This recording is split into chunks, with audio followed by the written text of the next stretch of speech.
What's going on, everyone? It's Officer Philip. How's everyone doing? Shout out to my Eagle Hill, Enders Road family, and I guess all of the FM community.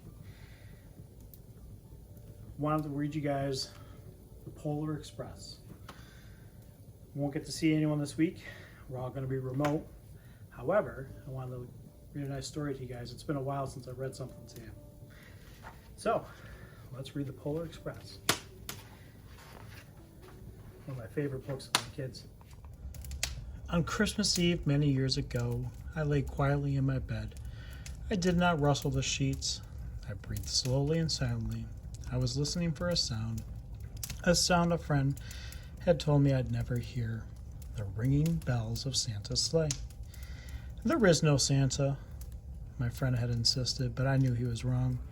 Late that night, I did hear sounds, though not of ringing bells. From outside came the sounds of hissing steam and squeaking metal.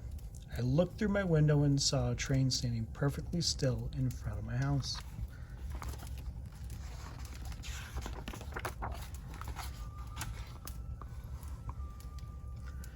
It was wrapped in an apron of steam. Snowflakes fell lightly around it. A conductor stood at the open door of the cars.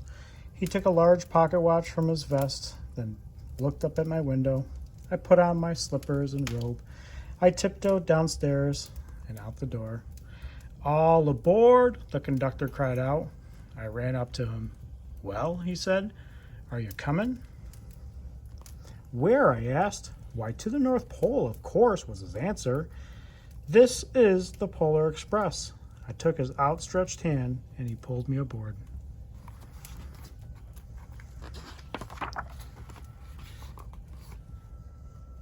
The train was filled with other children, all in their pajamas and nightgowns. We sang Christmas carols and ate candies with nougat centers as white as snow. We drank hot cocoa as thick and as rich as melted chocolate bars. Outside, the lights of towns and villages flickered in the distance as the Polar Express raced northward.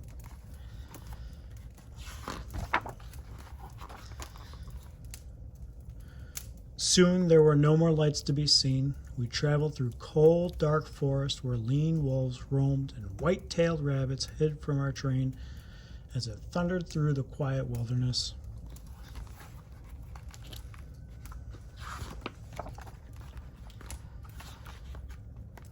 We climbed mountains so high it seemed as if we would scrape the moon, but the Polar Express never slowed down. Faster and faster we ran along, rolling over peaks and through valleys like a car on a roller coaster.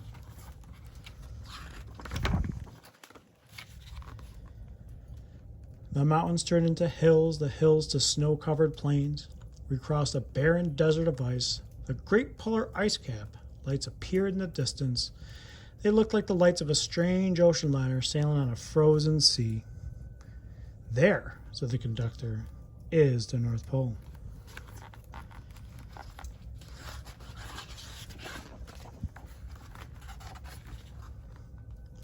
The North Pole, it was a huge city standing alone at the top of the world, filled with factories where every Christmas toy was made. At first we saw no elves. "They are gathering at the center of the city," the conductor told us. "This is where Santa will give the first gift of Christmas." "Who receives the first gift?" we all asked. The conductor answered, "He will choose one of you."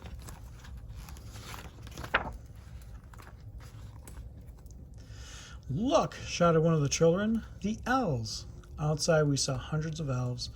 As our train drew closer to the center of the North Pole, we slowed to a crawl.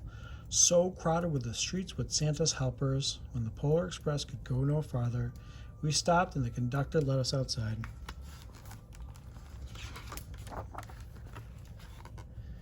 We pressed through the crowd to the edge of a large open circle.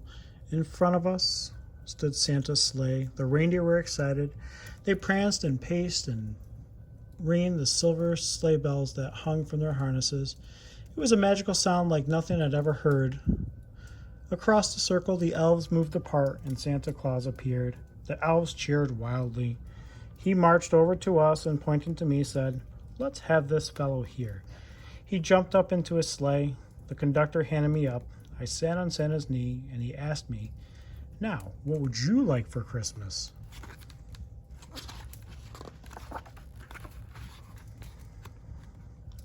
I knew that I could have any gift I could imagine, but the thing I wanted the most for Christmas was not inside Santa's giant bag.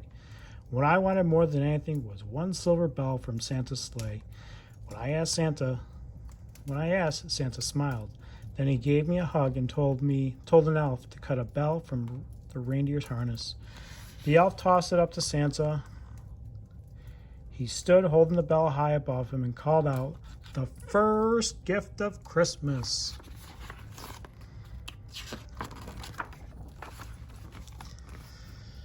A clock struck midnight as the elves roared their approval. Santa handed the bell to me, and I put it in my bathrobe pocket. The conductor helped me down from the sleigh. Santa shouted out the reindeers' names and cracked his whip. His team charged forward and climbed into the air. Santa circled once above us, then disappeared into the cold, dark polar sky.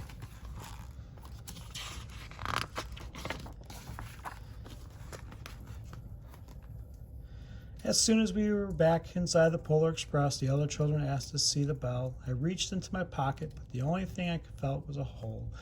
I had lost the silver bell from Santa Claus's sleigh. "Let's hurry outside and look for it," one of the children said. But the train gave a sudden lurch and started moving. We were on our way home.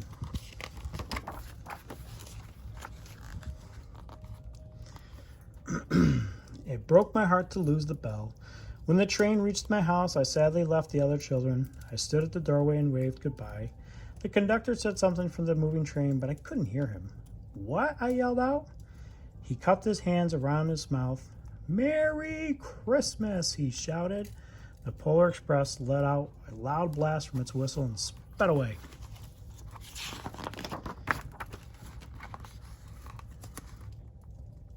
On Christmas morning, my little sister Sarah and I opened our presents. When it looked as if everything had been unwrapped, Sarah found one last small box behind the tree. It had my name on it. Inside was the silver bell. There was a note. "Found this on the seat of my sleigh. Fix that hole in your pocket. Signed, Mr. C." I shook the bell and made the most beautiful sound my sister and I had ever heard. But my mother said, "Oh, that's too bad." "Yes," said my father, "it's broken." When I'd shaken the bell, my parents had not heard a sound.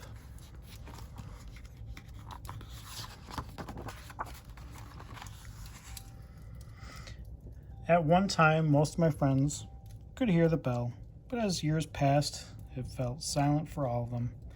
Even Sarah found one Christmas that she could no longer hear its sweet sound.